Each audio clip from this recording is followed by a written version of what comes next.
Hello students, नमस्कार, सत श्री अकाल। स्वागत है आप सभी का आपके पसंदीदा channel magnet brains IIT JEE और नीट यानी जीत के चैनल पर। और मैं अभिषेक अग्रवाल, आपका केमिस्ट्री फैकल्टी, हाजिर हूं लेकर एक और धमाकेदार, एक और धमाकुलस, एक और अमेजिंग, एक और एक्साइटिंग सेशन लेकर, जिसमें हम डीपीपी सॉल्व करने वाले हैं, जो बेसिकली राउल्ट्स लॉ पर बेस्ड है, वेपर प्रेशर और राउल्ट्स लॉ पर बेस्ड है। और आइडियल और नॉन आइडियल सॉल्यूशन दोनों की कैटेगरी को हम लोग यहाँ राउल्ट्स लॉ पर अप्लाई करके इस डीपीपी को सॉल्व करेंगे। यानी कि मोटे रूप में ये जो डीपीपी है आपकी राउल्ट्स लॉ की डीपीपी है। उम्मीद करता हूं कि राउल्ट्स लॉ का पूरा वीडियो आपने देखा होगा और आपको बहुत अच्छे से समझ में भी आया होगा। और उसके बाद ही आपको डीपीपी सॉल्व करनी है। डीपीपी कहां मिलेगी, आप जब लिंक देखोगे, आप इस वीडियो के लिंक में ही चले जाओ, डिस्क्रिप्शन में, मतलब डिस्क्रिप्शन में चले जाओगे तो लिंक मिलेगा। और अगर राउल्ट्स लॉ आप देखोगे जहां पर वीडियो था, तो उसके डिस्क्रिप्शन में भी लिंक दिया हुआ है जहां से आप इस पीडीएफ को डाउनलोड कर सकते हो। ठीक है, और पहले आपको ये डीपीपी खुद से सॉल्व करनी है। हाँ, अगर आपसे नहीं बने या अगर आपको कहीं कोई डाउट आ जाए तो आप फिर इस वीडियो को रेफर कर सकते हैं। बाकी मैग्नेट ब्रेन्स पर आपको पता है कि एकमात्र ऐसा चैनल है जो 100% फ्री एजुकेशन देता है और इतनी सारी चीजें आपको देता है आईआईटी जेईई और नीट के मॉड्यूल्स में कि जो शायद किसी के पेड कोर्स में भी नहीं मिलती।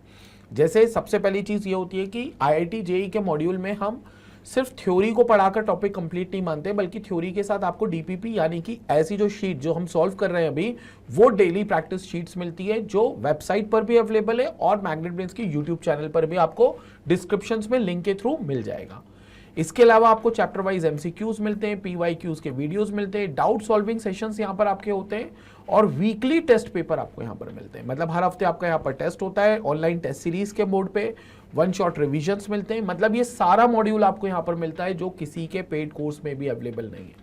मतलब अगर आप आईआईटी जेईई की तैयारी कर रहे हो और वन स्टॉप सोल्यूशन चाहते हो, मतलब ऐसा चैनल ढूंढना चाहते हो जहाँ पर आपको कंसेप्ट वीडियोस भी मिल जाएं, डीपीपी शीट्स मिल जाएं, पीवाईक्यूज मिल जाएं, प्रैक्टिस क्वेश्चन की सीरीज मिल जाए, डाउट सॉल्विंग सेशंस हो जाएं, टेस्ट सीरीज मिल जाए, वन शॉट रिवीजन मिल जाए, पूरा एक वन स्टॉप सोल्यूशन अगर आप चाहते हो तो इस चैनल को जरूर आप सब्सक्राइब करें और लोगों तक इस चैनल को रिकमेंड भी करें, लोगों को शेयर करें इस चैनल को और लोगों को बताएं इस चैनल के बारे में।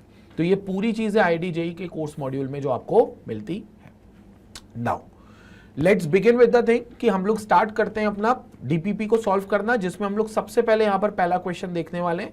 तो will begin with the first question और ये रहा आपका फर्स्ट क्वेश्चन जो हम यहाँ पर देखेंगे। तो फर्स्ट क्वेश्चन की अगर हम बात करें, राउल्ट्स लॉ और वेपर प्रेशर पर बेस्ड आपका ये फर्स्ट क्वेश्चन है। The vapour pressure of pure benzene and toluene are 160 and 60 torr respectively. अच्छा, आपके पास प्योर बेंजीन का पी नॉट ए हम बेसिकली मान लेते हैं, तो पी नॉट ए का जो वेपर प्रेशर है वो 160 टॉर दिया हुआ है, दैट इज 160 टॉर। और जो पी नॉट बी दिया हुआ है, ये आपको दिया हुआ है 60 टॉर। तो जो पी नॉट बी दिया हुआ है वो दिया हुआ है आपको 60 टॉर। आपको निकालना है मोल fraction of toluene in vapour phase. अच्छा, आपको मोल फ्रैक्शन टॉल्यूइन का निकालना है। दिस इज ऑफ बेंजीन, ये लिख देते हैं हम, दिस इज ऑफ बेंजीन, मतलब ए को मैं बेंजीन मान रहा हूं और बी को मैं टॉल्यूइन मानकर चल रहा हूं, तो ये हमारा टॉल्यूइन हो गया। बहुत बढ़िया, तो पी नॉट बी जो हो गया वो आपका टॉल्यूइन हो गया। अब ध्यान से सुनेंगे, अगर आपको वेपर फेज में मोल फ्रैक्शन निकालना है तो वेपर फेज में मोल फ्रैक्शन जो होता है वो YB से डिनोट करते हैं। This is mole fraction of toluene, mole fraction of toluene in vapour phase, in vapour phase. तो this is mole fraction of toluene in vapour phase. तो YB जो है बेसिकली, ये जो YB आपको मिल रहा है ये मोल फ्रैक्शन मिल रहा है टॉल्यूइन का, जो आपको वेपर फेज में मिल रहा है। ठीक है, ये आपको वेपर फेज में मिल रहा है टॉल्यूइन का मोल फ्रैक्शन। अब हमें ये फॉर्मूला पता है कि जो YB होता है वो बेसिकली एक्चुअली जो मोल फ्रैक्शन हम वेपर फेज में यूज करते हैं किसी भी पर्टिकुलर सॉल्यूशन के लिए, PB के लिए सपोज करो, तो वो PB एक्चुअली हो जाता है हमारा किसके बराबर, P total into YB, basically ये बन जाता है। तो PB is equal to P total into YB। और यहां से अगर हम YB निकालना चाहें, यानी कि मोल फ्रैक्शन टॉल्यूइन का वेपर फेज में निकालना चाहे, तो ये हो जाएगा PB जो वेपर प्रेशर है B का सोल्यूशन फेज में upon total vapour pressure PT। तो सबसे पहले हमें यही काम करना है, हमें ये करना है कि हमें सबसे पहले पीटी को निकाल लेना है, और पीटी को निकालने के लिए हमें पी नॉट ए और पी नॉट बी की जरूरत पड़ेगी। तो पी नॉट ए और पी नॉट बी की जरूरत पड़ेगी, जिसमें लिखा हुआ है इक्विमोलर सोल्यूशन है दोनों का, मतलब दोनों के जो मोल्स है इक्विमोलर सोल्यूशन है, तो दोनों के जो मोल्स है वो बिल्कुल सेम है।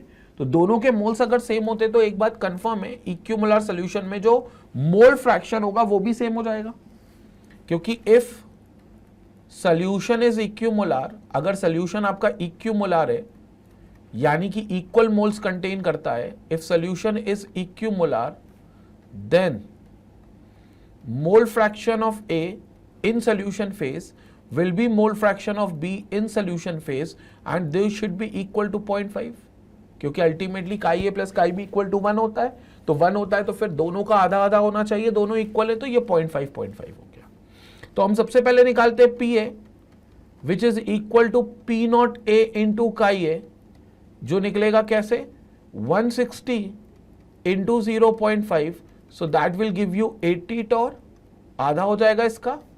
और इन द सेम वे हम पीबी भी निकाल लेते हैं, इन द सेम वे हम पीबी निकाल लेते हैं which is P not B into chi B, P not B हमें दिया हुआ है 60 into 0.5, that is equal to 30 torr, तो ये आपको 30 टॉर मिल जाएगा।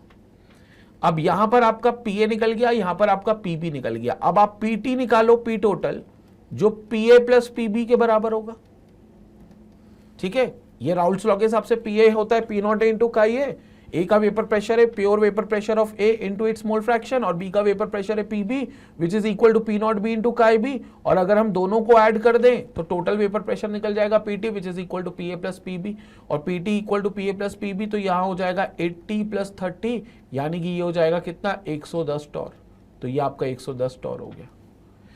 अब कुछ नहीं करना, हमको सीधा YB इस्तेमाल करना है, तो YB will be equal to mole fraction of solute यानी कि टोल्यूइन का वेपर फेज में निकालना है, तो इट विल बी PB कितना आ रहा है हमारा 30 टॉर, 30 अपॉन PT कितना है टोटल वेपर प्रेशर 110, तो इट विल बी 30 अपॉन 110 यानी कि 3/11। लेट्स सॉल्व दिस वैल्यू 3/11, तो सीधा सॉल्व करते हैं 3/11 को, हमारा आंसर सीधा आएगा। तो we have this as 3/11, somewhere around 0.2 something आएगा, so 3 divided by 11 will give you 0.27, so the correct answer is 0.27, ये आपका करेक्ट आंसर होगा। तो पहले वाले का जो आंसर करेक्ट हो रहा है वो हो रहा है आपका 0.27 and this is absolutely our correct answer. तो ये हमारा बिल्कुल क्या आ रहा है, बिल्कुल करेक्ट आंसर आ रहा है जो हमें यहाँ पर देखने को मिलेगा। तो ये हमारा बिल्कुल करेक्ट आंसर आ रहा है बच्चों, जो हमको यहाँ पर देखने को मिल रहा है। तो as per the options given, जो ऑप्शन हमारे पास है उसमें हमारे पास फर्स्ट क्वेश्चन का डी ऑप्शन बिल्कुल करेक्ट है, क्योंकि डी से हमारा आंसर मैच हो रहा है, क्योंकि डी में भी हमारा 0.27 है और यही हमारा आंसर यहाँ पर क्या हो रहा है, मैच हो रहा है पूरे तरीके से। क्लियर हो गया बच्चों? तो यहाँ पर डी ऑप्शन बिल्कुल करेक्ट है विच इज 0.27। ठीक है, तो फर्स्ट क्वेश्चन का स्क्रीनशॉट लेंगे, उसके बाद हम लोग अगले क्वेश्चन की तरफ बढ़ते हैं, अगले क्वेश्चन की तरफ मूव ऑन करते हैं, अगले क्वेश्चन को यहाँ पर देखते हैं। Okay, so let's move to the second question now. Second question को यहाँ पर देखते हैं। सेकंड क्वेश्चन रिलेटिवली बहुत इजी क्वेश्चन है, क्योंकि सेकंड क्वेश्चन में पूछा है which of the following is correct for a solution showing positive deviation from Raoult's law. इनमें से कौन सा स्टेटमेंट सही है जो इसमें पॉजिटिव डेविएशन दिखता है राउल्स लॉ से? तो पहली बात है, पॉजिटिव डेविएशन में सारी चीजें पॉजिटिव रहती हैं, क्योंकि बेसिकली पॉजिटिव डेविएशन में जो AA इंट्रैक्शन है या जो BB इंट्रैक्शन है, AA का इंट्रैक्शन है और जो BB का इंट्रैक्शन है वो स्ट्रॉन्गर है as compare to AB interaction, A और B का जो इंट्रैक्शन है। मतलब जो इंट्रामोलिकुलर फोर्सेस ऑफ अट्रैक्शन है, इंट्रामोलिक्यूलर फोर्सेस ऑफ अट्रैक्शन है, वो इंटरमोलिकुलर फोर्सेस ऑफ अट्रैक्शन से स्ट्रॉन्ग है। इंटर वीक है, और इंटर वीक है तो बाद में एक्चुअली मॉलिक्यूल्स का वेपर प्रेशर इसलिए ज्यादा मिलता है पॉजिटिव डेविएशन में। तो बाद में जो वेपर प्रेशर मिलता है वो हमें ज्यादा मिलता है, क्योंकि बाद में फोर्सेस ऑफ अट्रैक्शन कमजोर हो जाते हैं। तो इंटरमोलिकुलर कमजोर हो गया तो बाद में वेपर प्रेशर ज्यादा हो गया, और पहले स्ट्रॉन्ग था तो वेपर प्रेशर कम था, इसलिए जो राउल्स लॉ ने एक्सपेक्ट किया था उससे वेपर प्रेशर बाद में ज्यादा मिलेगा। मतलब यहां पर सिंपल सा खेल है कि जो PA होगा वो P not A into chi A जो सोचा होगा राउल्ट्स ने, उससे ज्यादा आपको पी ए मिलेगा experimentally. In the same way जो P not B into chi B जो राउल्ट्स ने सोचा होगा, उससे ज्यादा आपको पी बी मिलेगा एक्सपेरिमेंटली। तो फिर जो आपने P A plus P B theoretically Raoult's law से सोचा होगा, उससे ज्यादा आपको पीटी मिल जाएगा टोटल प्रेशर। तो टोटल प्रेशर पीटी जो होगा वो आपको ज्यादा मिलेगा पी ए और पी बी से। तो टोटल प्रेशर ओवरऑल बढ़ा हुआ मिलेगा राउल्ट्स लॉ ने जो प्रेडिक्ट किया था उस वैल्यू से। इसलिए यहां पर आपको डेविएशन जो मिलना है वो मिलना है पॉजिटिव डेविएशन, क्योंकि पॉजिटिवली साइड वो डेविएट हो जाएगा। So this deviation will be considered as positive deviation. तो ये पॉजिटिव डेविएशन होगा जो आपको यहां पर मिलेगा। ये एक बात हो गई, this is what you are having as positive deviation की बात। अब इसी के बाद आगे करते हैं अगर हम, तो पॉजिटिव डेविएशन में वॉल्यूम भी ओवरऑल बढ़ेगा। तो चेंज इन वॉल्यूम जो होगा, final volume minus initial volume, वो आपको पॉजिटिव होगा, क्योंकि पहले वो कम वॉल्यूम घेरेंगे क्योंकि intermolecular forces of attraction strong थे जब ए बी बी थे। लेकिन जब ए और बी को मिला दिया आपस में, तो अचानक से जो फोर्स ऑफ अट्रैक्शन होगा वो बढ़ जाएगा। और जब अचानक से फोर्स ऑफ अट्रैक्शन बढ़ जाएगा तो फोर्स ऑफ अट्रैक्शन कमजोर हो जाएगा, सॉरी, तो वो वहां पर क्या करेंगे, ज्यादा वॉल्यूम ऑक्यूपाई करेंगे। तो फाइनल वॉल्यूम हमेशा ज्यादा होगा, इनिशियल कम होगा।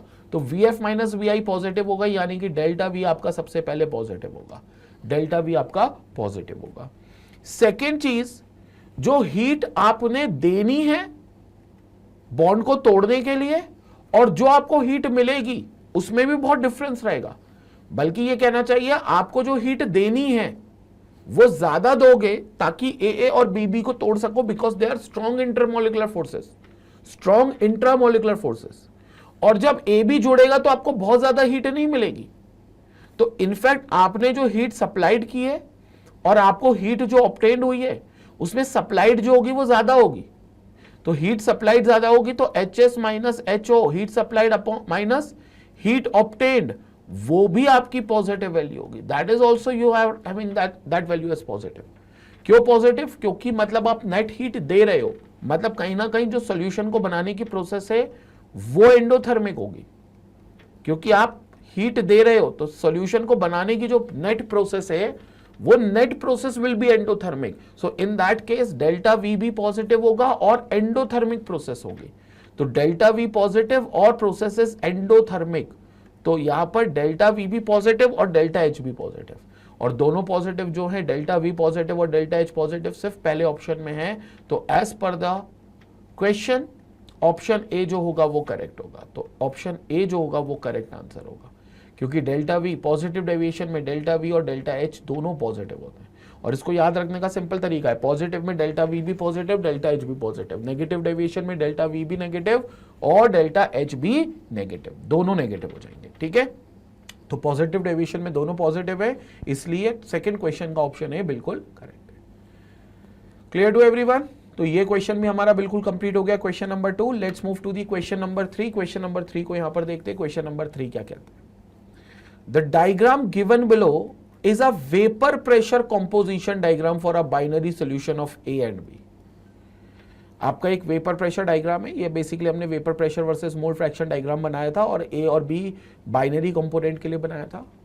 अब ये जो डॉटेड लाइन है, दिस इंडिकेट्स राउल्ट्स लॉ को ओबे करने वाली लाइन। तो ये हो गया आइडियल सोल्यूशन की लाइन, और ये वेपर प्रेशर की लाइन है तो it indicates the line for ideal solution. जबकि ये जो लाइन है, this line indicates non-ideal solution, तो it's a non-ideal solution। और उसमें भी खास तौर से वो है जिसमें वेपर प्रेशर आइडियल की सोच से, यानी कि राउल्ट्स की सोच से ज्यादा आ रहा है। ये वो लाइन है जिसमें सोच से ज्यादा आंसर आ रहा है। तो सोच से ज्यादा आंसर एक ही केस में आ सकता है जब पॉजिटिव डेविएशन हो, क्योंकि आपने राउल्ट्स के हिसाब से जो सोचा था वो तो डॉटेड लाइन थी, नीचे वाली आइडियल स्ट्रेट लाइन। और ये जो कर्व आया है ये हायर वैल्यू का आया है, मतलब हायर वैल्यू का मतलब ज्यादा वेपर प्रेशर का है। और ज्यादा वेपर प्रेशर अभी डिस्कस किया था पिछले क्वेश्चन में कि पॉजिटिव डेविएशन में मिलता है, जिसमें ए बी के जो इंटरेक्शंस होते हैं इंटरमोलिकुलर वो कमजोर होते हैं ए और बी यानी कि इंट्रामोलिकुलर के मुकाबले। तो intramolecular are always strong, intra are always strong than inter. तो इंट्रा आर स्ट्रॉन्ग, ए और बी का इंट्रैक्शन हो वो ज्यादा है। तो ए बी का इंट्रैक्शन कम है और ए और बी बी का इंट्रैक्शन ज्यादा है। तो अब वो बोल रहे हैं A B interactions are weaker than A and B B, smaller than A and B B interactions, क्योंकि ए और B B interactions are much higher. तो ऑप्शन सी बिल्कुल करेक्ट होगा, ऑप्शन सी बिल्कुल करेक्ट होगा। तो as per the option given option C हमारा correct answer होना चाहिए। तो ये ऑप्शन सी बिल्कुल करेक्ट आंसर होगा कि ए बी का इंट्रैक्शन जो है, इंट्रैक्शन की बात कर रहे हैं, इसका मतलब वेपर प्रेशर ज्यादा होगा, क्योंकि बाद में वेपर प्रेशर इसलिए बढ़ गया क्योंकि बाद में जो इंटरमोलिकुलर फोर्सेस ऑफ अट्रैक्शन आए वो कमजोर आए, और कमजोर इंटरेक्शंस हमेशा ज्यादा वेपर प्रेशर देते हैं, क्योंकि आपको हीट करने पर, आपको कम हीट देने पर ज्यादा वेपर मिलेंगे, जबकि पहले आपको ज्यादा हीट देने पर कम वेपर मिल रहे थे, क्योंकि पहले इंटरेक्शन जो था वो इंट्रा वाला था। पहले हमेशा इंट्रा फोर्स ऑफ इंट्रैक्शंस देखने को मिलता है, बाद में इंटर देखने को मिलता है। तो इंट्रा हमेशा क्या होगा, कमजोर, इंट्रा स्ट्रांग होगा, जिसकी वजह से आपके इंटर कमजोर होंगे, जिसकी वजह से बाद में वेपर प्रेशर आपको ज्यादा मिलेगा। तो A B interactions are smaller than A and B B interaction. Clear हो गया? तो सीधा ये थ्योरेटिकल बेस्ड क्वेश्चन था, जो सीधे तरीके से सी क्वेश्चन हमारे यहाँ पर सॉल्व हो गया। ठीक है, चलो अगले क्वेश्चन पर चलते हैं। Let's move to another question. Question number 3 यहां पर पूरे तरीके से क्लियर हो गया है। क्वेश्चन नंबर 4 पर आते हैं। थोड़ा सा कंसेप्चुअल क्वेश्चन दिख रहा है ये, पढ़ते हैं क्वेश्चन को। क्वेश्चन नंबर 4 क्या कहता है? The plot of 1/xa versus 1/ya। अच्छा, XA एंड YA क्या है, बेसिकली मैं आपको क्लियर कर दूं। XA मोल फ्रैक्शन है A का इन लिक्विड फेज, यानी कि इन सोल्यूशन फेज। तो basically it's mole fraction of A in solution phase.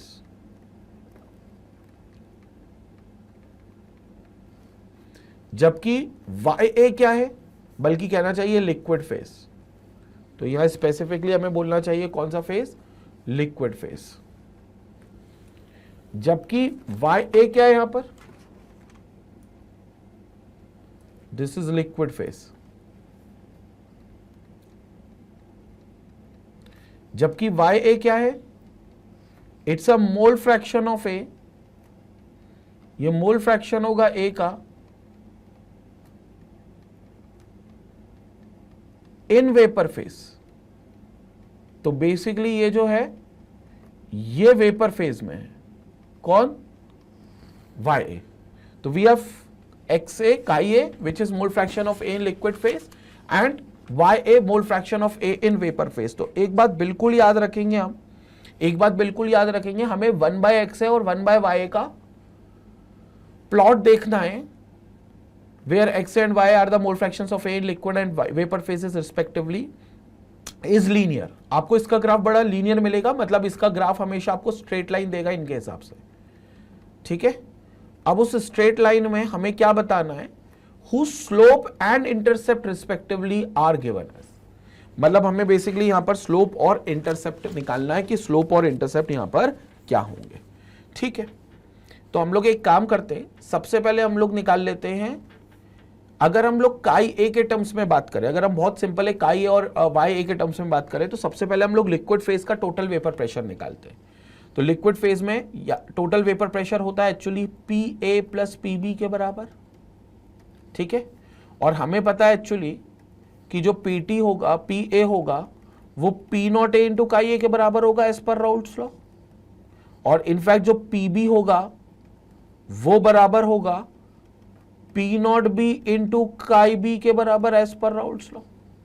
हालांकि इस काई B को हम लोग लिख देंगे P0 B into 1 minus chi A, क्योंकि chi A plus chi B equal to 1 होता है, तो chi B can be written as 1 minus chi A.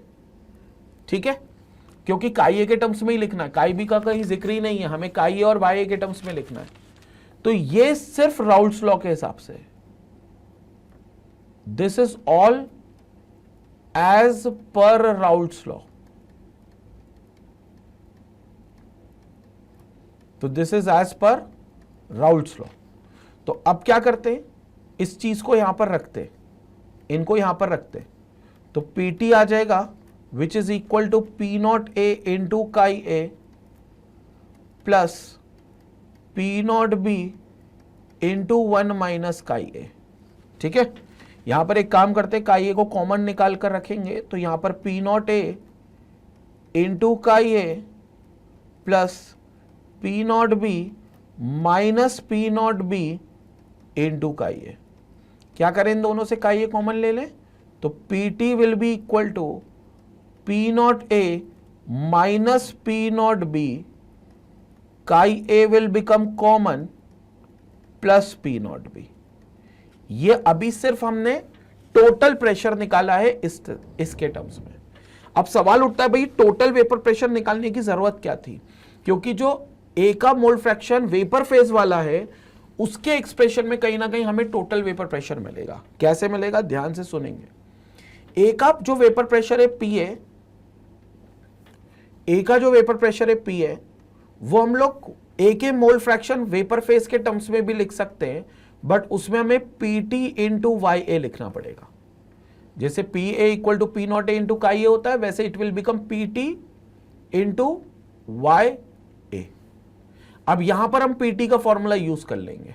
P T का फॉर्मूला क्या था, यहां पर ये फॉर्मूला था, इसको इक्वेशन नंबर 1 डाल दो तो सिंपल, क्योंकि याद रखना हमें 1 बाय काई और 1 बाय वाई के टर्म्स में पहले तो एक लीनियर इक्वेशन चाहिए स्ट्रेट लाइन की, और फिर उस स्ट्रेट लाइन की इक्वेशन से हमें स्लोप और इंटरसेप्ट पता करना है। तो इसलिए हम पूरी इक्वेशन को 1 बाय काई ए के टर्म्स में और 1 बाय वाई ए के टर्म्स में लेकर आएंगे। उसके लिए पहला हमने ये राउल्ट्स लॉ को फॉलो किया और टोटल प्रेशर निकाल लिया। टोटल प्रेशर में काई ए कॉमन निकालकर एक एक्सप्रेशन बना लिया, इक्वेशन 1। और फिर हमने वेपर फेज में जो मोल फ्रैक्शंस होते हैं उसके टर्म्स में ये इक्वेशन लिख ली ए की। ए की लिखना है क्योंकि बी का कहीं जिक्र है ही नहीं। तो P A equal to P T into Y A, ये हमारे पास एक्सप्रेशन आ गया, P A equal to P T into Y A. अब यहां पर अगर हम देखें, तो P A will be equal to क्या हो जाएगा, पी टी। पी टी जल्दी से यूज कर ले, P not A minus P not B, P not A minus P not B into chi A plus P not B, into chi A plus P not B, and this whole thing will get multiplied by YA, right? This whole thing will get multiplied by YA. Basically यही चीज आएगी, तो by A को अपन multiply कर देंगे। This is how we are obtaining by using first equation. So this is something by using first equation. So this is using first equation. ठीक है, तो अब हम क्या करेंगे, यहां पर इस PA को हम रीराइट करते हैं। PA को हम लिखते हैं क्या, यहां पर देखेंगे, PA को हम लिखेंगे यहां पर P naught A into chi A, P naught A into chi A equals to P naught A minus P naught B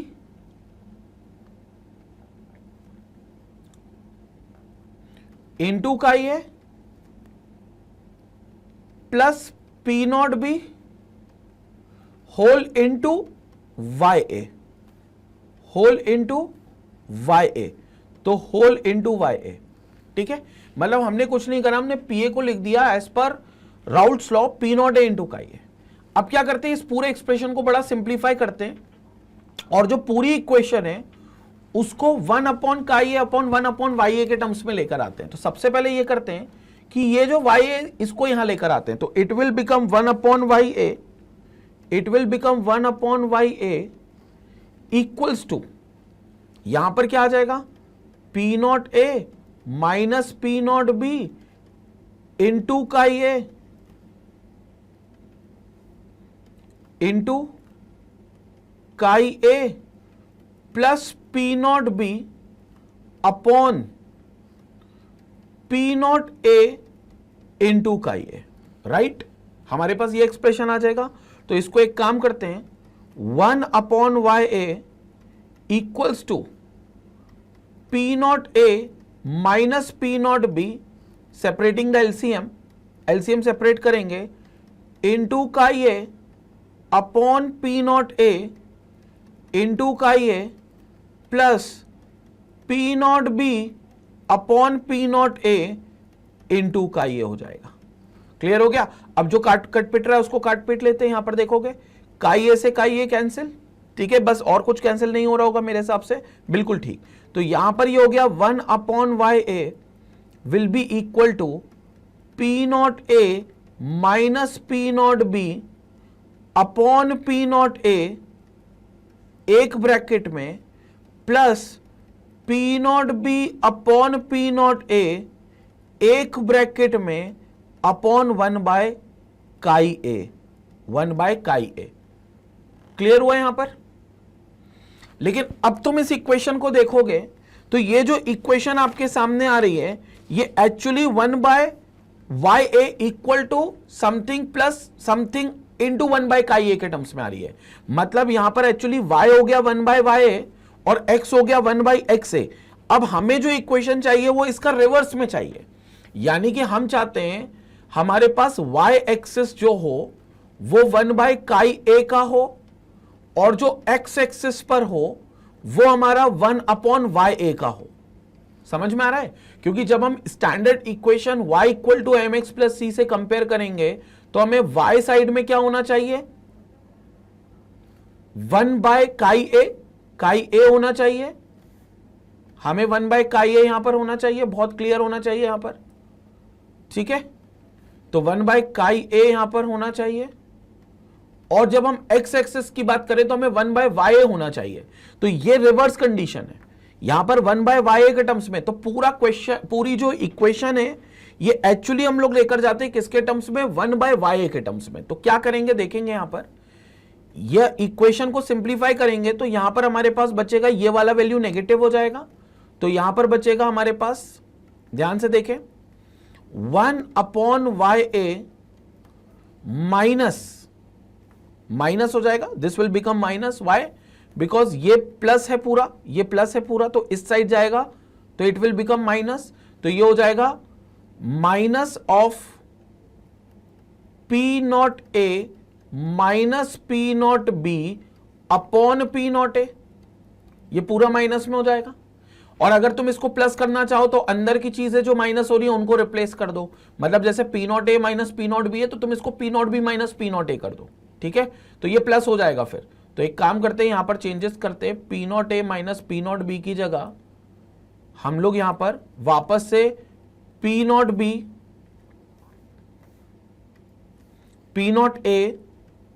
minus P0B ही लिखा रहने देते हैं, लेकिन यहां पर हम लोग क्या कर देंगे, सॉरी, यहां पर हम लोग P0B माइनस P0A करके यहां पर प्लस लगा देंगे।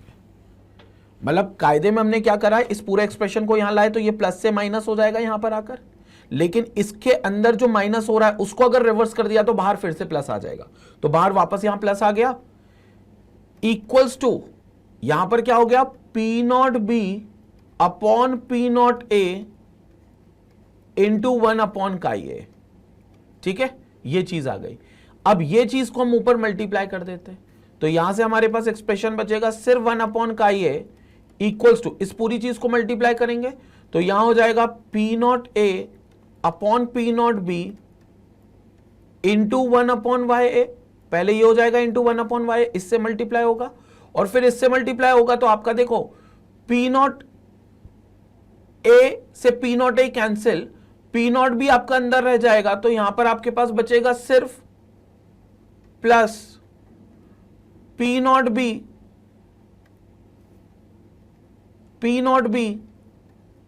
माइनस P0B माइनस P0A और P0A कैंसिल, डिवाइड में P0B आ जाएगा तो डिवाइड बाय P0B, क्योंकि ये P0A प्रोडक्ट में चला जाएगा इस एक्सप्रेशन के, इस एक्सप्रेशन की मैं बात कर रहा हूं, इसके प्रोडक्ट में P0A होगा तो P0A से P0A कैंसिल और डिवाइड में P0B हो जाएगा तो this will become divide by P0B। Clear हो गया? तो this will become divide by P0B। ये पूरा एक्सप्रेशन आपको मिल जाएगा। क्लियर हुआ ये पूरा एक्सप्रेशन कैसे आ रहा है?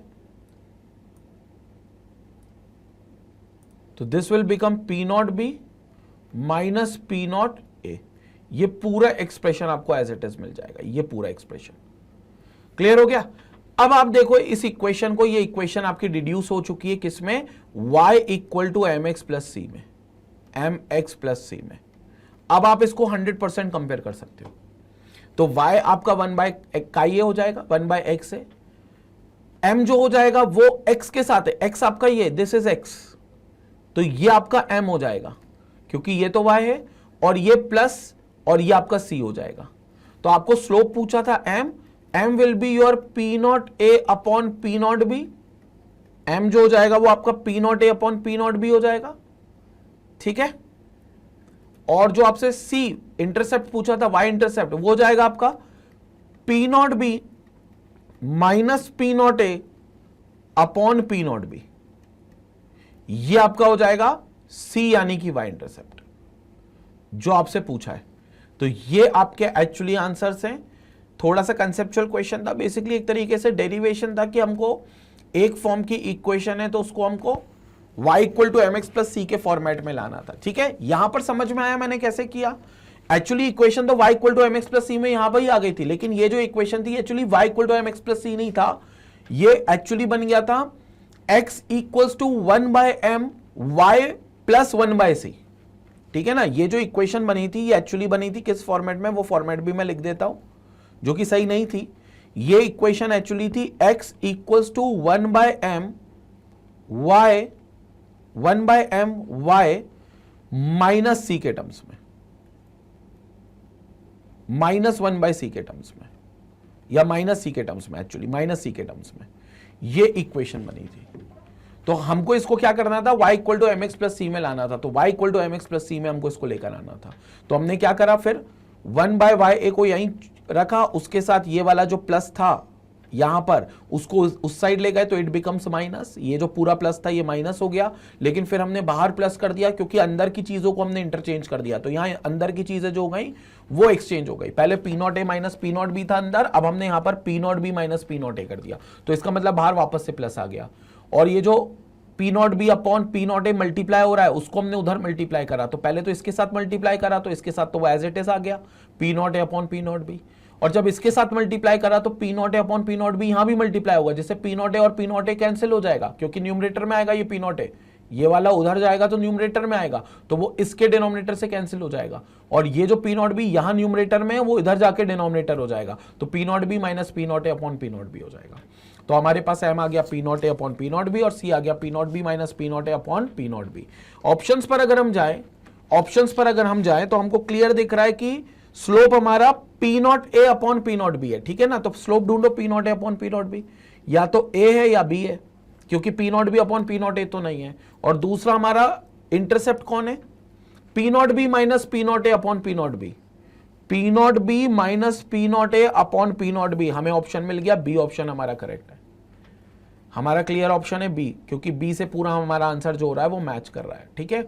बिल्कुल ध्यान से क्वेश्चन करना होगा, अच्छा क्वेश्चन है ये, मेंस लेवल के लिए क्वेश्चन है ये बिल्कुल, क्योंकि यहां पर हमको कई बार जो क्वेश्चंस में हम लोगों को आंसर्स दिखते हैं वो कई बार हम लोगों को थोड़ा सा वो कहते हैं ना इल्यूजन्स क्रिएट करते हैं, तो वो इल्यूजन्स बेसिकली क्रिएट ना हो, आपका आंसर बिल्कुल सटीक और इजी वे में आए, वो आंसर आपको यहां पर चाहिए रहता है, ठीक है। तो this is how the question number 4 will be done, और ये क्वेश्चन नंबर 4 जो है वो आपका इस तरीके से क्लियर हो जाएगा, ठीक है। तो क्वेश्चन नंबर 4 का जो बी ऑप्शन है वो हमारा करेक्ट है।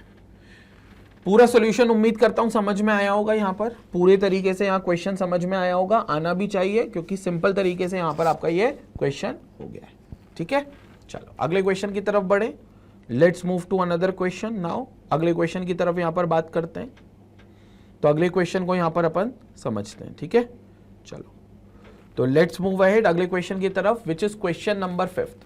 अब क्वेश्चन नंबर 5 अपन यहां देखेंगे, क्वेश्चन नंबर 5 को यहां समझेंगे कि क्या कहता है क्वेश्चन नंबर 5। क्वेश्चन नंबर 5 में अगर हम लोग देखें तो बहुत सिंपल तरीका है।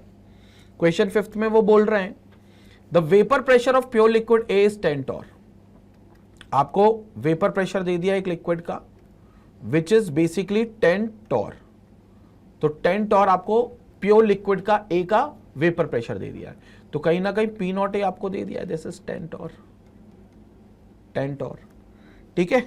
दूसरी चीज आपको क्या बोली गई है, and at the same temperature when 1 gram of B, 1 gram of B मतलब कहीं ना कहीं आपको WB दे दिया है, 1 gram of B is dissolved in 20 gram of A. अच्छा WA भी दे दिया है 20 gram of A, 20 gram of ए,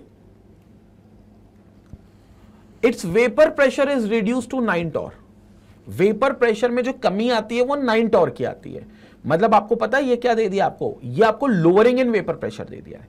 मतलब ये कहना चाहिए P not A minus P ए की वैल्यू दे दी है जो कि 9 टॉर है, ये कमी दे दी है, याद रखना। ये जो अच्छा is reduce to my mistake, language समझेंगे फिर से। It's vapour pressure is reduce to, मतलब इतनी कमी नहीं दे दी गई।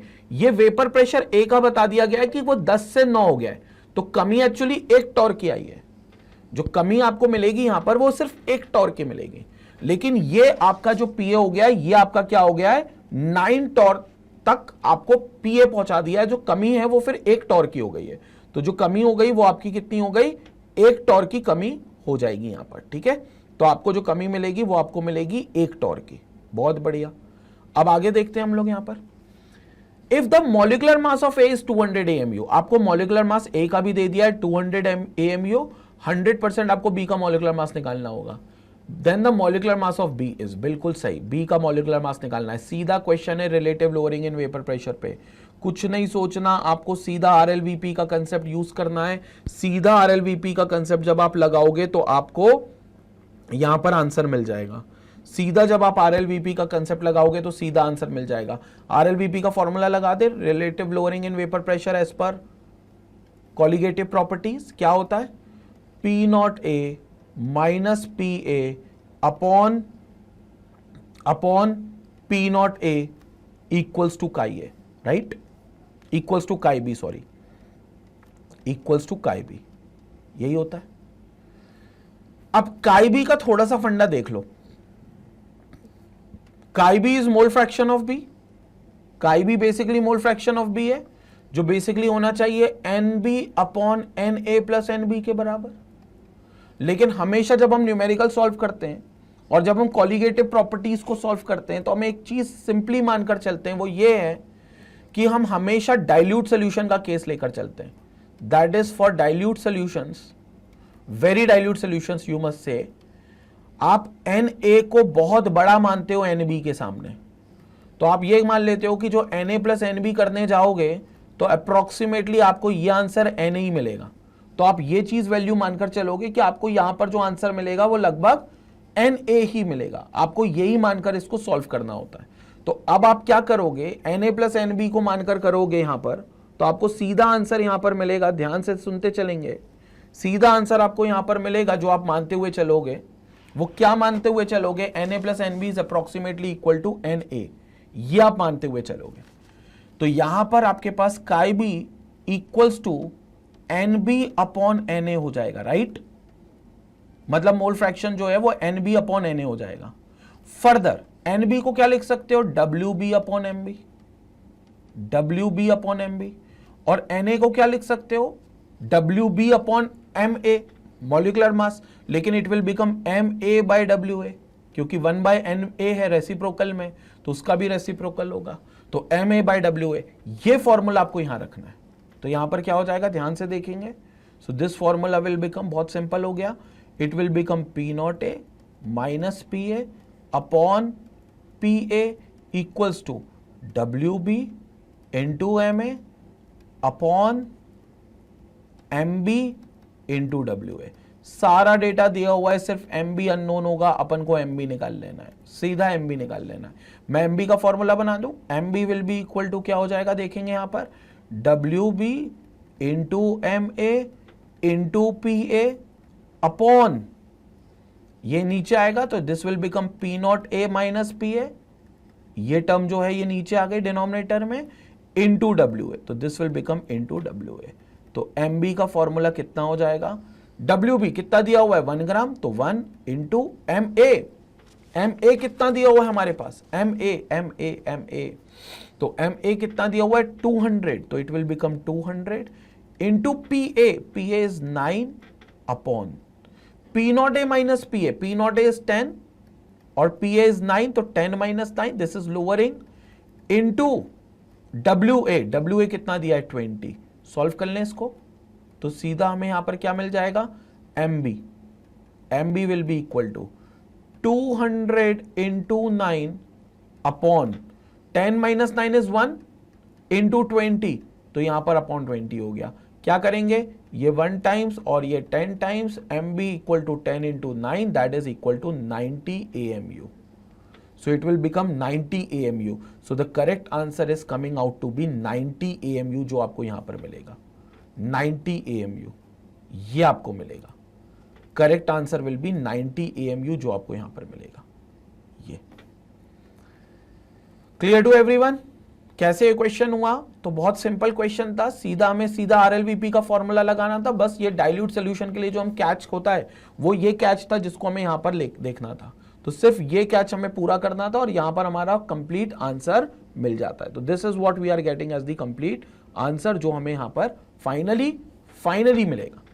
ठीक है, as per the option given, option clear हमको दिख रहा है। जो बी ऑप्शन है उसमें 90 AMU का ऑप्शन दिया है, तो बी ऑप्शन हमारा 100% क्लियर आंसर हो गया। जो बी ऑप्शन हो गया वो हमारा 100% क्लियर आंसर हो गया। ठीक है, तो ये बी ऑप्शन हमारा करेक्ट है। So this is how the question number 5 will be done, और इस तरीके से हम 5वां क्वेश्चन यहां पर पूरा सॉल्व कर लिया है। Clear to everyone students? उम्मीद करता हूं पूरी तरीके से आंसर्स आ रहे होंगे आपके भी, और पूरे तरीके से सारी चीजें आपको भी क्लियर हो रही होंगी कि कैसे हमने पूरा सॉल्यूशन कर रहे हैं। हर एक क्वेश्चन जरूरी है क्योंकि हर एक क्वेश्चन मेंस लेवल तक गया है और बहुत इंपॉर्टेंट है। तो this is how the question number 5 is been done. अगले क्वेश्चन पर चलें। चलो अगले क्वेश्चन पर चलते हैं। Let's move to another question. अगले क्वेश्चन को यहां पर देखते हैं, which will be your question number 6। तो 6th क्वेश्चन को अब यहां पर समझते हैं और 6th क्वेश्चन क्या कहता है उसकी चर्चा करते हैं। The vapour pressure of a solution of a non volatile solute be in a solvent A is 95%। अच्छा, आपको यहां पर क्या दे दिया है, बेसिकली समझेंगे। Vapour pressure of a solution of non volatile solute be in a solvent is 95% of the vapour pressure of the solvent eight the same temperature. ठीक है, आपको वेपर प्रेशर सोल्यूशन का दे दिया है। सोल्यूशन का वेपर प्रेशर जो है वो PA मान लेते हैं। रीजन भी क्यों? क्योंकि जो सोल्यूट है वो नॉन वोलेटाइल है, तो कायदे में होता PT होता है, वो PA प्लस PB के बराबर है। लेकिन B तो कभी वेपर बना ही नहीं सकता, और अगर B कभी वेपर नहीं बना सकता तो ध्यान से समझेंगे कि B कभी वेपर प्रेशर नहीं बना सकता, तो PB की वैल्यू तो 0 हो गई। सो दिस इंप्लाइज PT जो होगा वो PA से डिफाइन होगा, जो फर्दर डिफाइन होगा P0A इंटू काई से। लेकिन दिस इज 95%, मतलब इसकी जो वैल्यू है PA की वो 0.95 टाइम्स है इस P0A का। तो it is 95%, 0.95 times of P0A equals to P0A into chi A। ये उनने बोला है। ठीक है, तो यहां से सीधे कहना चाहिए काई ए की वैल्यू मिल जाएगी, काई A will be equal to 0.95। ये काई ए की वैल्यू मिल गई। ठीक है, क्वेश्चन आगे पढ़ते हैं। If the molecular weight of the solvent is 0.3 times the molecular weight of the solute, MA जो है वो 0.3 टाइम्स है MB के। ये भी दे रखा है। What is the ratio of the weight of the solvent to solute? आपको WB weight of the solvent to solute है ना, तो WA अपॉन WB का रेशियो चाहिए, ये आपको निकालना है। ठीक है, आपको ये रेशियो चाहिए। तो ठीक है, कोई बात नहीं, हमारे सामने क्वेश्चन आ गया है। काई ए तो हमें निकल गया 0.95, पहले ही निकल गया। आंसर हमारा यहीं बहुत हद तक सॉल्व हो चुका है। काई ए हमारा आ चुका है, और काई ए हमें पता है क्या होता है, NA upon NA plus NB, जो हमारा 0.95 है। NA हमें पता है क्या होता है, WA upon MA upon WA upon MA plus WB upon MB, which is equal to 0.95। Solve करते हुए चलते हैं। अब तुम MA और MB को एक टर्म्स में लिख सकते हो, क्योंकि तुम MA जहां जहां आएगा वहां 0.3 टाइम्स ऑफ MB लिख सकते हो, क्योंकि उन्होंने बोला था कि जो मॉलिक्यूलर मास है A का वो B के 0.3 टाइम्स है, तो हमने 0.3 से मल्टीप्लाई कर दिया। तो this will become what, MA upon MB equals to 0.3। तो जहां आपको MA दिख रहा है वहां पर आप 0.3 MB लिख सकते हो।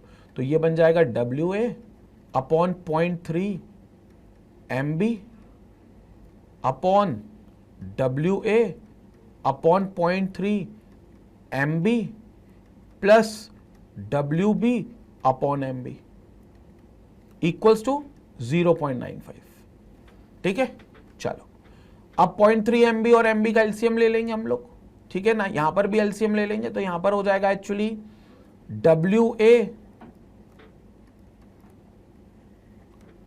अपॉन 0.3 MB, और यहां पर अगर एलसीएम लेंगे तो इधर एलसीएम आएगा 0.3 MB इंटू MB स्क्वायर ले लें अपन यहां पर, तो 0.3 MB का स्क्वायर, सिंपल मैथ्स करते हैं अपन, तो this will become MB into WA plus 0.3 MB into WB।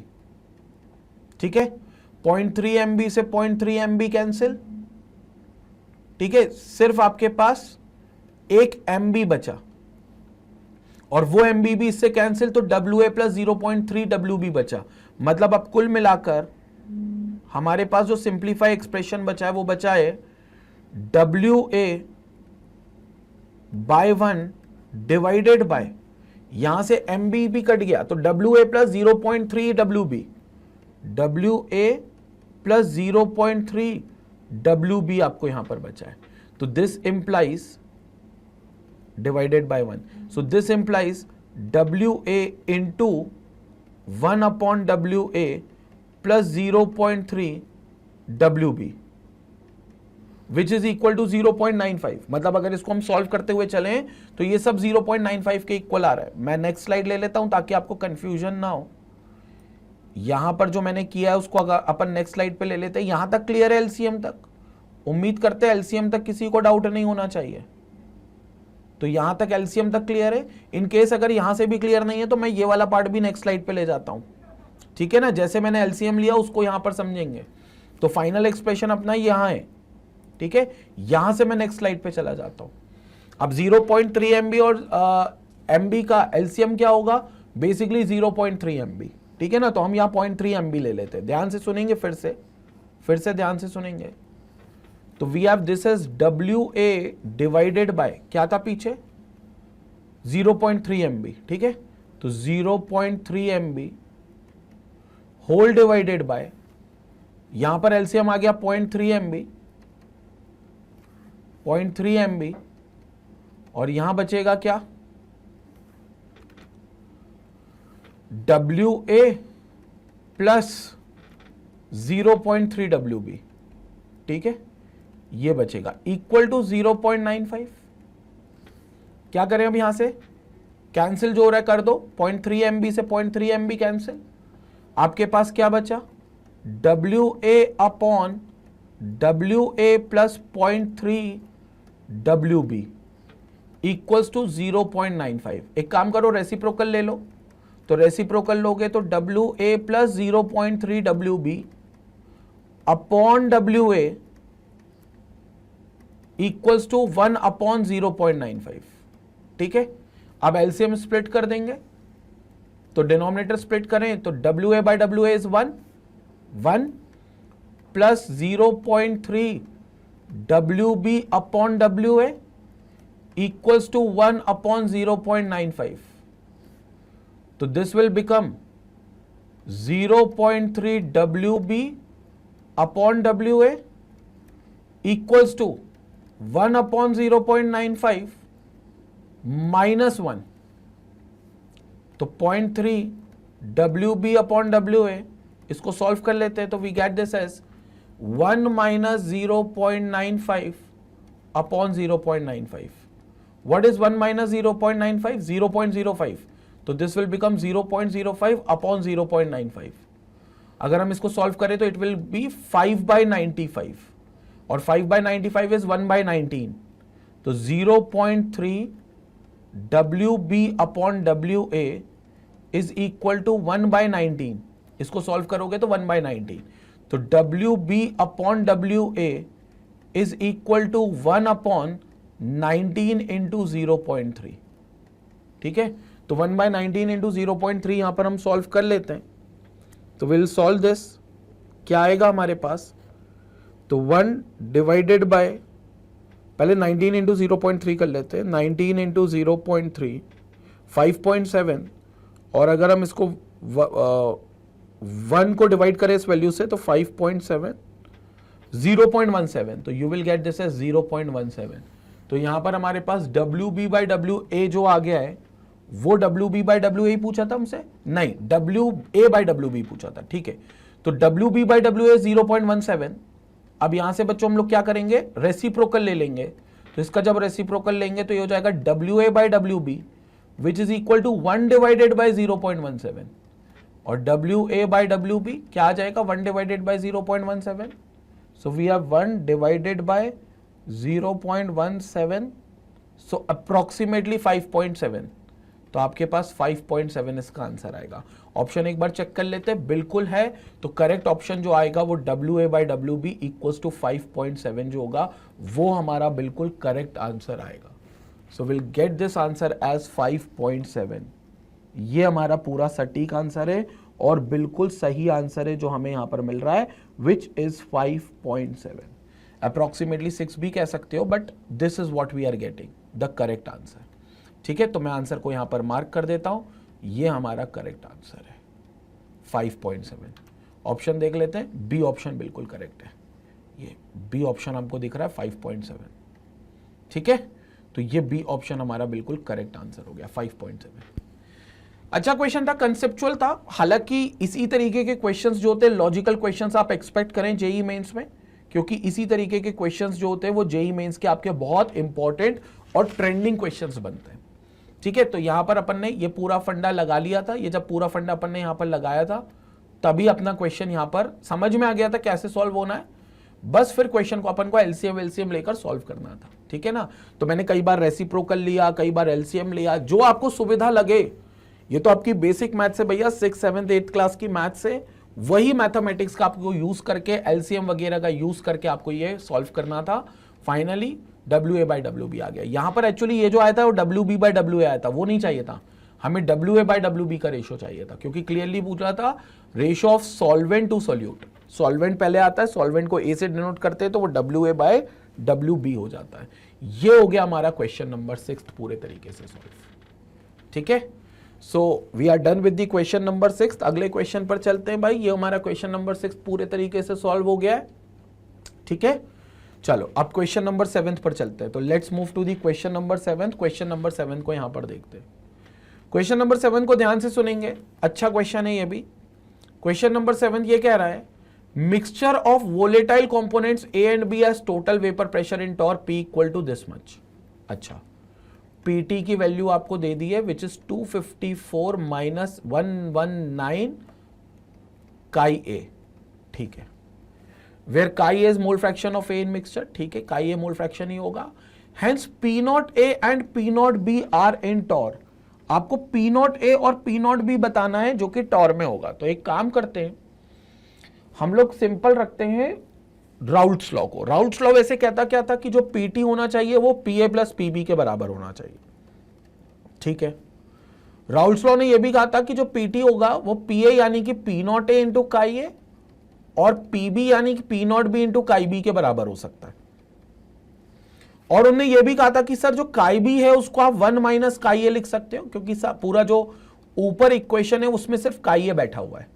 तो हमको काई B हटाना पड़ेगा और काई B को हटाने के लिए हम 1 माइनस काई A से यहां पर उसको रिप्लेस कर देंगे।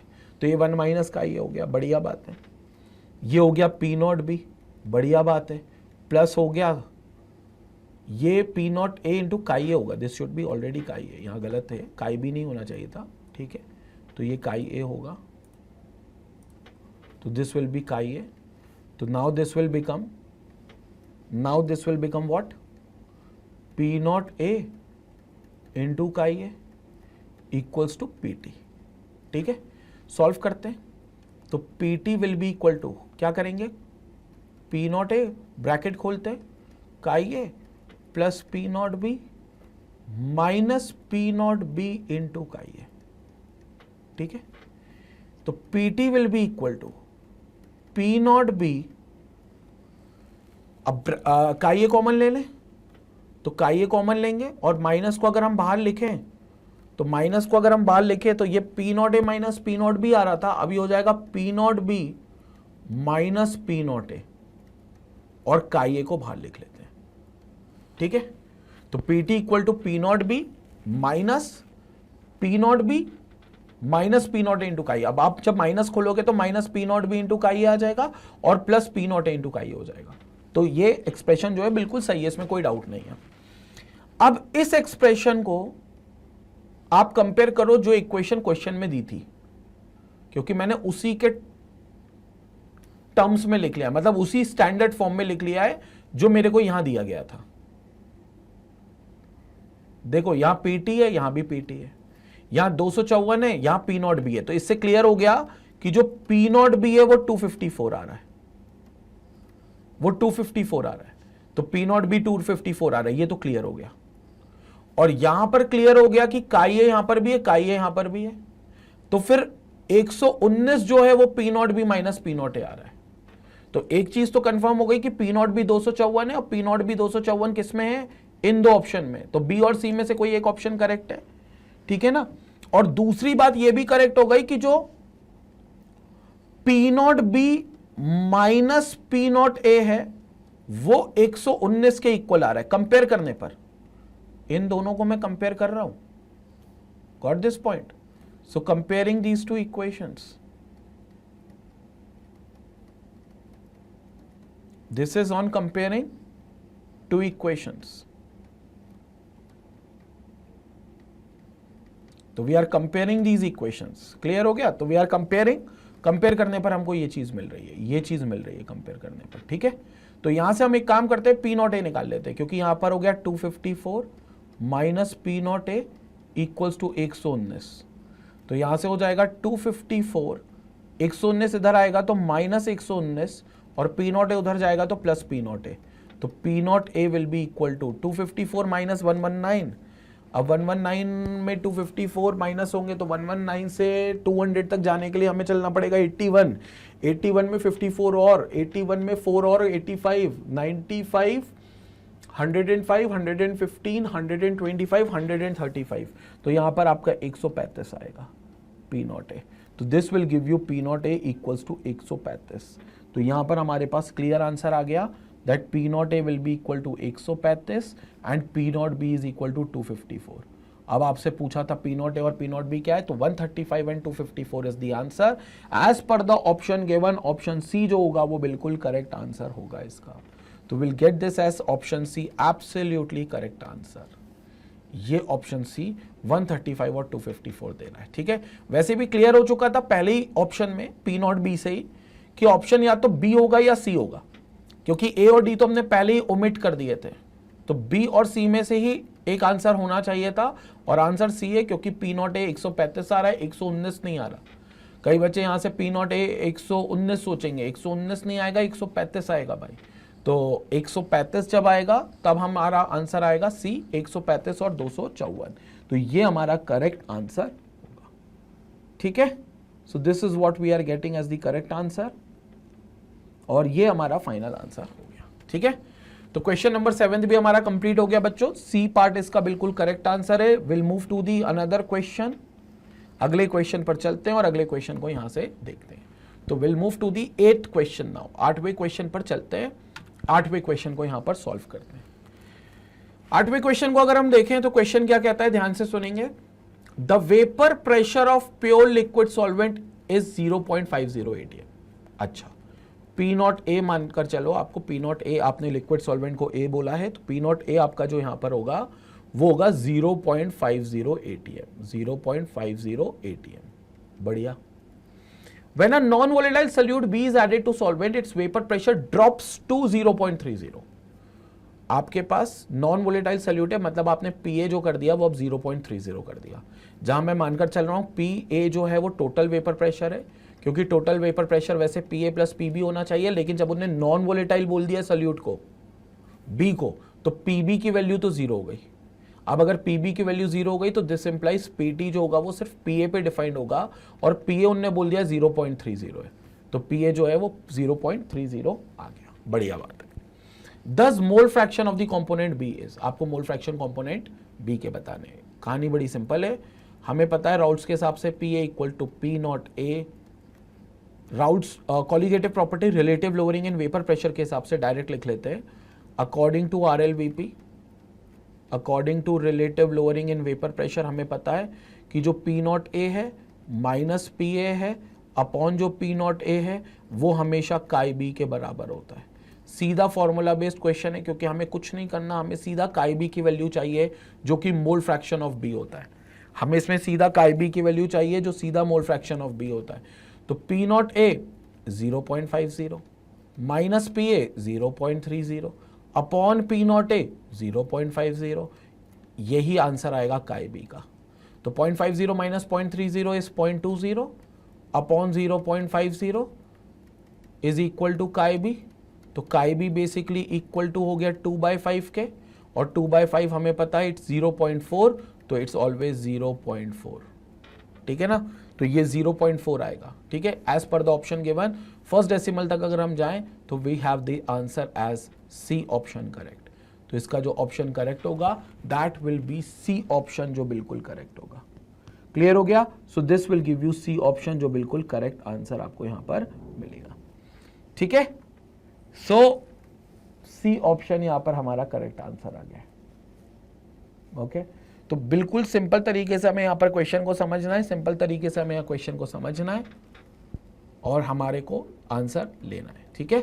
तो 0.4 जो होगा काई बी होगा, this will be the correct answer. ये करेक्ट आंसर है, ठीक है। तो मार्क कर देते हैं आंसर्स को भी, ऑप्शन सी जो होगा वो करेक्ट आंसर होगा।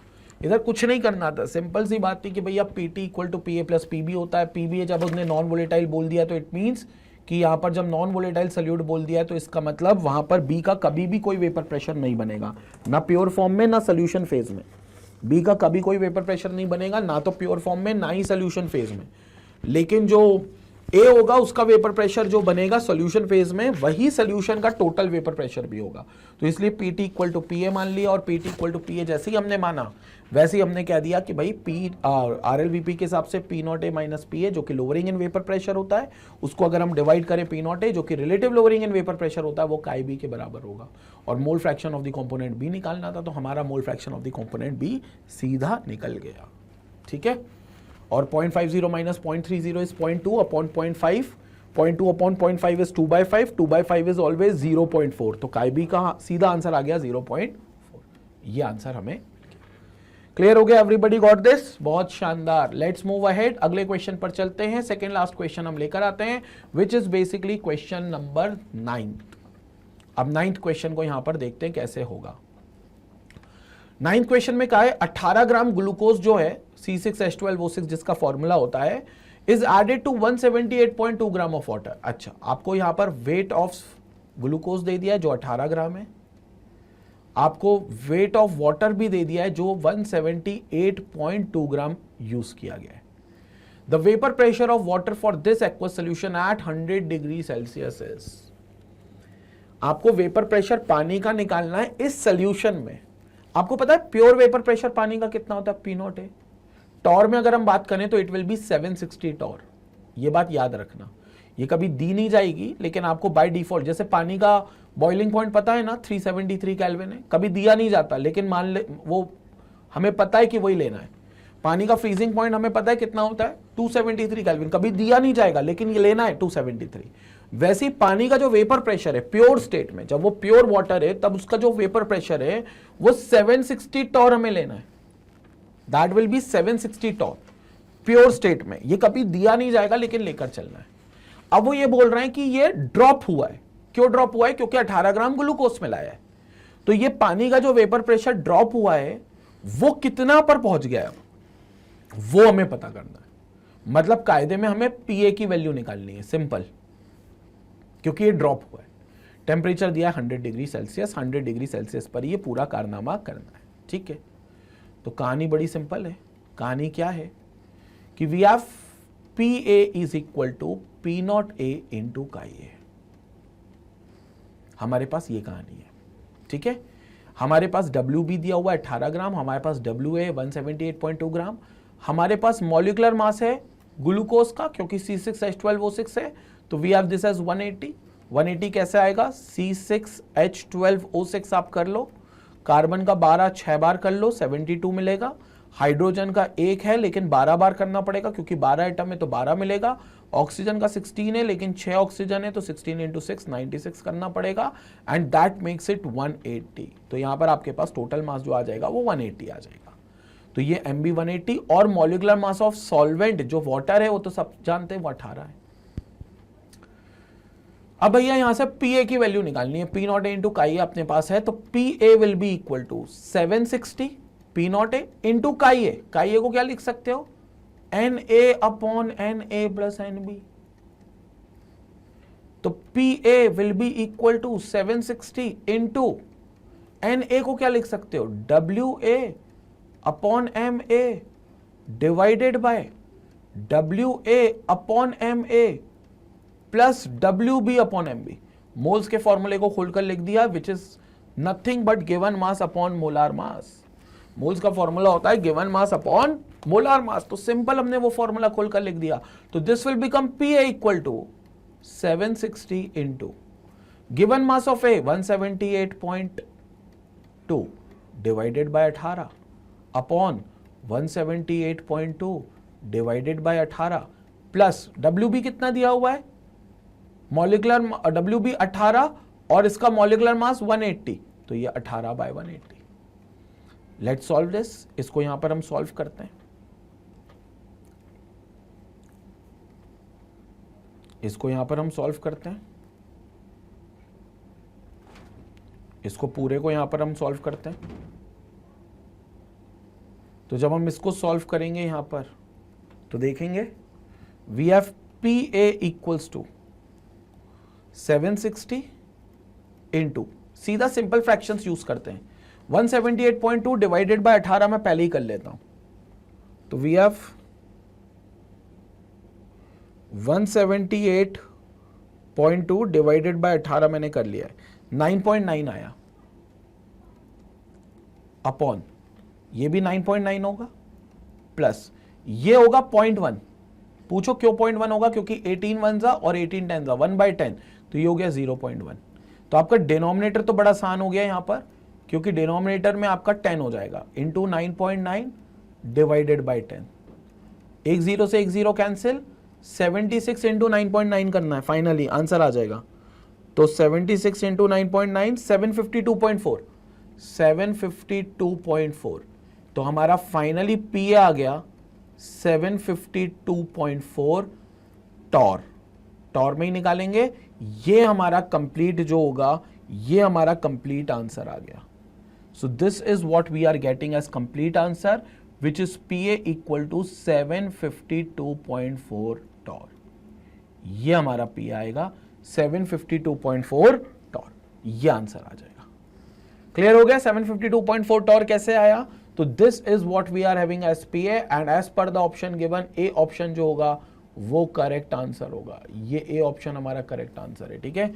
ऑप्शन को हमने मार्क कर दिया है, यहां पर A ऑप्शन हमारा बिल्कुल करेक्ट होगा, 752.4 टॉर, एग्जैक्टली यही आंसर आएगा।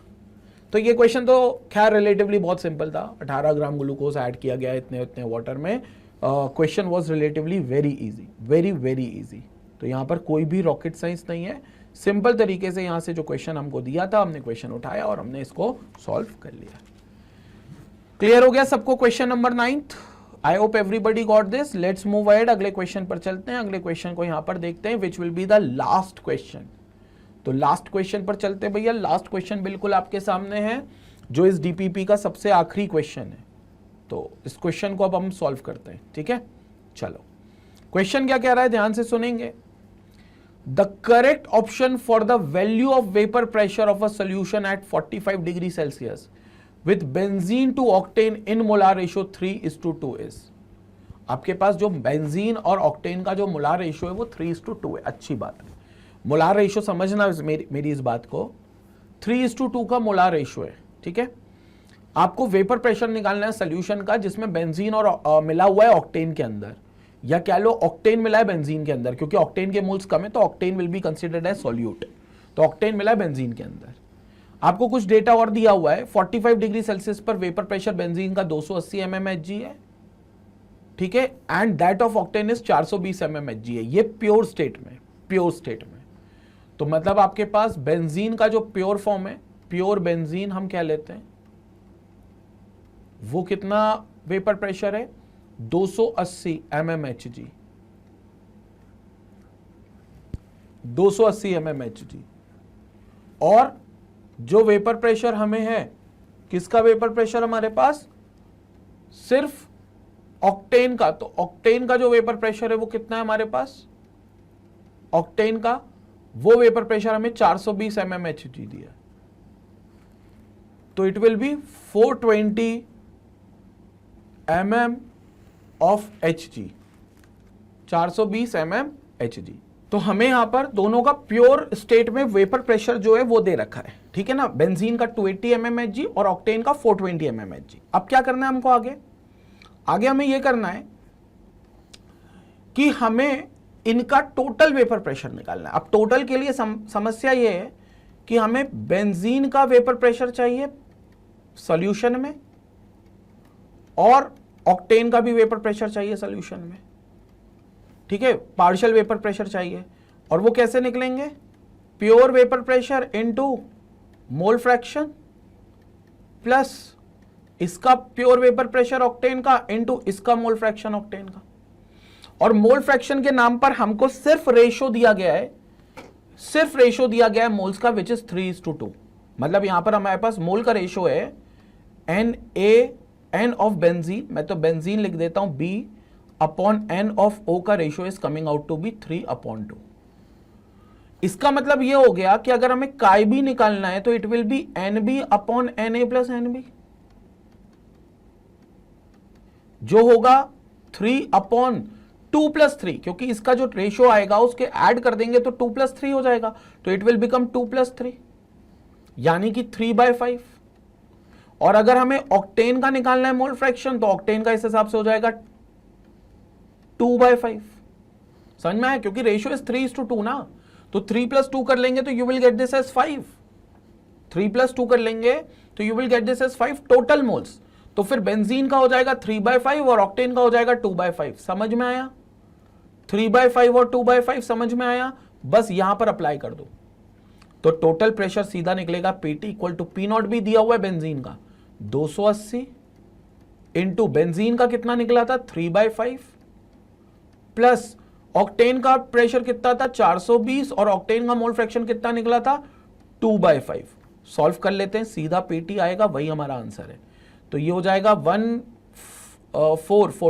लगभग ये हो जाएगा, 5 से कैंसिल आउट करेंगे इसको, तो 5 से अगर इसको हम कैंसिल आउट करेंगे तो लगभग ये हो जाएगा 5 1 * 5, 5 5 * 25, बिकॉज 5 5 इज ऑलवेज 25। और यहां पर अगर हमारे पास 3 बचा तो 30, तो 56, तो दिस विल बिकम 56 × 3 प्लस ये कितना हो जाएगा हमारे पास 5 8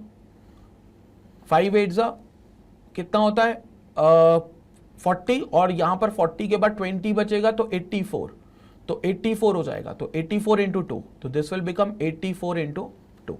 तो this implies PT total pressure कितना हो जाएगा 56 × 3 150 को उसमें 6 3 बार करेंगे तो 18, तो 168 प्लस 84 का डबल 168 ये भी हो जाएगा, तो 168 plus 168 PT will be equal to 160 होता तो 320 में 16 और जोड़ेंगे, 320 में हमें 16 और जोड़ना है। वाई 16 और जोड़ना है 320 में, क्योंकि सिंपल सा लॉजिक है, 8 और 8 16 होते हैं, तो 336, तो इट विल बिकम 336 mmHg।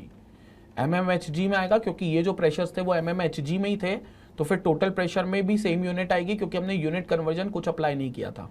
तो सेम यूनिट जिसमें आपको प्योर स्टेट में दिया था वही टोटल प्रेशर की भी यूनिट होगी, तो टोटल प्रेशर की unit will become 336 mm of Hg, 336 mm of Hg। ये टोटल प्रेशर की वैल्यू आ जाएगी 336 mm Hg।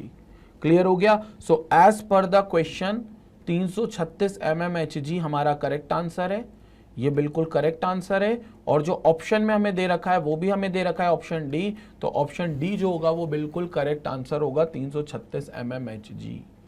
ऑप्शन डी बिल्कुल करेक्ट आंसर हो गया। क्लियर हो गया? तो बिल्कुल करेक्ट आंसर हम लोग मार्क कर देते हैं यहां पर, ऑप्शन डी जो होगा वो करेक्ट आंसर हो गया। ये हमारा करेक्ट आंसर हो गया 336 mmHg। Everybody got this?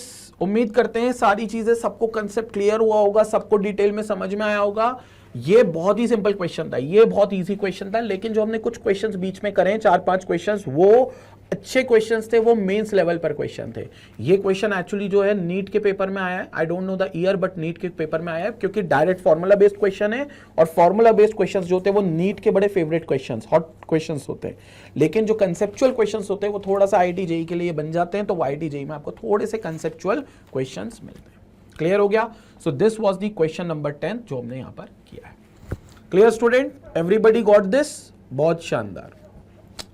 तो यहां पर हमारी पूरी डीपीपी सॉल्व होती है, जो कि बेसिकली वेपर प्रेशर और राउल्ट्स लॉ पर बेस्ड थी। नॉन आइडल और आइडल दोनों सॉल्यूशंस को मिलाकर हमने जो राउल्ट्स लॉ पर बेस्ड डीपीपी बनाई थी, वो यहां पर हमारी पूरी तरीके से कंप्लीट होती है, पूरी तरीके से कंप्लीट होती है। बाकी आपको पता है मैग्नेट ब्रेन्स एक ऐसा प्लेटफॉर्म जहां पर आपको सिर्फ थ्योरी नहीं दी जाती टॉपिक की, बल्कि उस पर बेस्ड क्वेश्चंस भी कराए जाते हैं। क्योंकि आईआईटी जेईई में जब सिलेक्शन आप देने जाओगे तो थ्योरी से कम आप क्वेश्चन से ज्यादा सिलेक्शन दोगे। तो क्वेश्चंस की अप्रोच कैसे करनी है, क्वेश्चंस को सॉल्व कैसे करना है, वो पूरी अप्रोच आपको यहां पर मैग्नेट ब्रेन्स पर मिलती है, डीपीपी के फॉर्मेट में, प्रैक्टिस क्वेश्चंस के रूप में, जो पीवाईक्यू की सीरीज आती है, प्रीवियस ईयर क्वेश्चन की सीरीज, उसके रूप में यहां पर आपको पूरे तरीके से प्रैक्टिस कराई जाती है। इसके अलावा आप मेन चैनल पर अगर जाओगे मैग्नेट ब्रेन्स के, तो आपको केजी से लेकर 12 तक के सारी क्लासेस के सारे सब्जेक्ट्स के हर टॉपिक का एक्सक्लूसिव वीडियो मिलेगा जो एक्सपर्ट फैकल्टीज ने बनाए। इसके अलावा अगर आप कॉम्पिटिटिव एग्जाम जैसे NTSC, olympiad, CUET, IIT JEE, NEET, banking and insurance, RRB, SSC, UPSC, JAIIB और कैब, इन सभी एग्जाम की अगर आप तैयारी कर रहे हो, तो आप इन एग्जाम्स की तैयारी भी मैग्नेट ब्रेन से कर सकते हो, क्योंकि यहां पर आपको 100% सिलेबस इन सभी कॉम्पिटिटिव एग्जाम्स का मिलता है। जो प्लेलिस्ट बनी हुई है यूट्यूब चैनल पर, वहां से भी आप देख सकते हो, और मैग्नेट ब्रेन्स की वेबसाइट से भी आप देख सकते हो, जहां पर आपको एक स्ट्रक्चर्ड और एक ऑर्गेनाइज्ड कोर्स मिल जाता है। क्योंकि जो पूरा स्ट्रक्चर्ड और ऑर्गेनाइज्ड कोर्स है वो मैग्नेट ब्रेन्स के प्लेटफॉर्म पर आपको मिल जाता है। साथ ही अगर आप देखोगे कि मैग्नेट ब्रेन्स की वेबसाइट पर जो पूरी प्लेलिस्ट है वो आप मोबाइल से, लैपटॉप से, डेस्कटॉप से, टैबलेट से, आप किसी से भी एक्सेस कर सकते हो, क्योंकि वेबसाइट और यूट्यूब चैनल दोनों पर फ्री कंटेंट अवेलेबल है। आपको कोई सब्सक्रिप्शन बाय नहीं करना, आपको कोई कूपन कोड लेकर डिस्काउंट नहीं लेना, क्योंकि 100% जो मैग्नेट ब्रेन्स पर एजुकेशन मिलती है वो 100% आपको फ्री एजुकेशन मिलती है मैग्नेट ब्रेन्स के चैनल पर। तो जितने तुम्हारे फ्रेंड्स हो, जितने रिलेटिव्स हो जो एक ऐसे चैनल की तलाश में है जहां पर उनको सिर्फ थ्योरी नहीं चाहिए, उनको शीट भी सॉल्व करने को चाहिए, उनको प्रीवियस ईयर क्वेश्चंस भी चाहिए, उनको जो प्रैक्टिस सेशंस होते हैं वो प्रैक्टिस सेशंस भी कंडक्ट चाहिए, उसके अलावा उनको one shot revision, test series, doubt clearing sessions, मतलब एक कंप्लीट पैकेज चाहिए अगर अपनी आईआईटी जेईई की तैयारी को करने के लिए या नीट की तैयारी को करने के लिए। तो उनके साथ इस चैनल को जरूर शेयर करें, लोगों तक इस चैनल को जरूर पहुंचाएं, लोगों तक इस चैनल को जरूर रिकमेंड करें। इसी तरीके से मैग्नेट ब्रेन्स को अपना प्यार और सपोर्ट देते रहें। Stay tuned, stay connected. Thank you so much. Thank you.